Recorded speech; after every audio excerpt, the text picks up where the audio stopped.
pri čvrstom uvjerenju da od Miroslava Tuđmana desno biračko tijelo nema kompetentnijeg ni moralnijeg kandidata.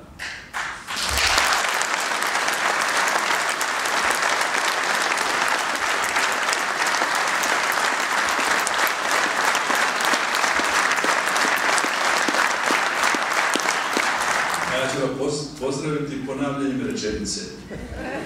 Pri čvrstom uvjerenju da od Miroslava Tuđmana desno biračko tijelo nema kompetentnijeg ni moralnijeg kandidata i pri još čvršćom uvjerenju da kandidat desnice ne može biti ni u čemu kompetentni i do kraja moralno upitni Sanader, ja sam pred 2 godine otišao kod Andrije Hebranga i zamolio ga neka predsjedniku i predsjedniču stranke prenese želju jedne grupe intelektualaca desne orijentacije da HDZ za svog predsjedničkog kandidata istakne Miroslava Tuđmana. Ustao sam za njegovu informaciju i njegovo ravnjanje Hebrangu rekao, ukoliko bi on sam bio kandidat HDZ-a, Miroslav se Tuđman ne bi kandidirao ni kao nezavisni kandidat, ali ako bi kandidat HDZ-a bio Sanader, Tuđman bi svoju nezavisnu kandidaturu smatrao moralnom obavezom.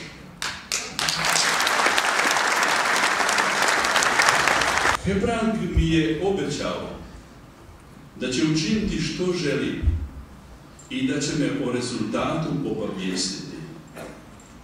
Nije me obavijestio.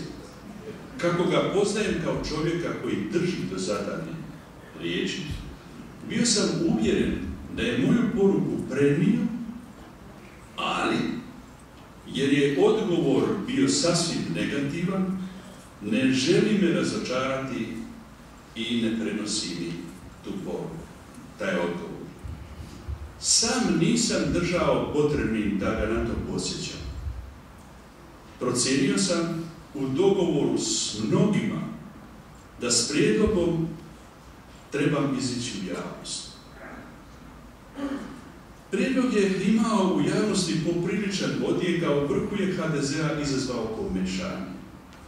Izložen Sanaderu narcisoidnom gnjevu da mu u sprezi sa mnom i Tuđmanom radi iza leđa kako bi se sam našao na mjestu HDZ-a predsjedničkog kandidata, Hebrang je da stiša Sanaderov gnjev bio primoran izići pred novinare i izjaviti kako se on nikada za predsjednika države neće kandidirati. Na tu je izjavu, misleći da se Hebrang doista ne namjerava kandidirati, pa će u izbornu trku ući neprihvatljivi Sanader, grupa od nekoliko stotina mahom intelektualaca i ljudi svih drugih zanimanja podržala kandidaturu Miroslava Tuđmana i on je prihvatio.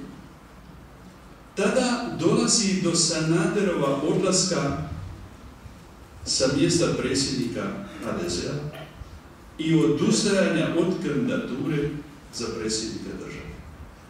A Hebrang, ne mareći za svečano danu izjavu da kandidat nikada neće biti, prihvaća kandidaturu dotada rezerviranu samo za Sanadera. I što sada činiti? Predlagani su razgovori s Hebrangom, ali on na njih nije pristajao. Valjda očekujući da će Tuđman svoju kandidaturu sam povući u njegovu korist. O ovomu prvi put govorim javno, s ciljem kako bi otklonio mogući prigovor da i Miro Tuđman spada među one koji su iskočili ili iz stranačkih madraca da bi dezorijentirali i mrvili desno biračko tijelo. Baš obrnuto.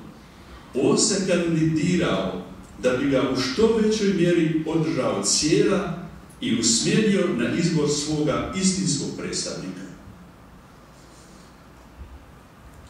I još jedno, što učiniti kako bi se osujetila strategija izbora Mesićeva klona? Kako bi se u što većoj mjeri slikom jednog kandidata ispunio biskupski okvir i kako bi se pružila jasna orijentacija desnom biračkom tijelu? Što učiniti? Po mom sudu ništa drugo, nego uvjeriti desno biračko tijelo da njegov kandidat nije ni onaj koga je predsjedništvo HDZ-a sticajem okolnosti imenovalo kandidatom, ni ona trojica koja su sulugom razbijača iskočila iz stranačkih madraca, nego je istinski kandidat desnog biračkog tijela Miroslav Tuđman.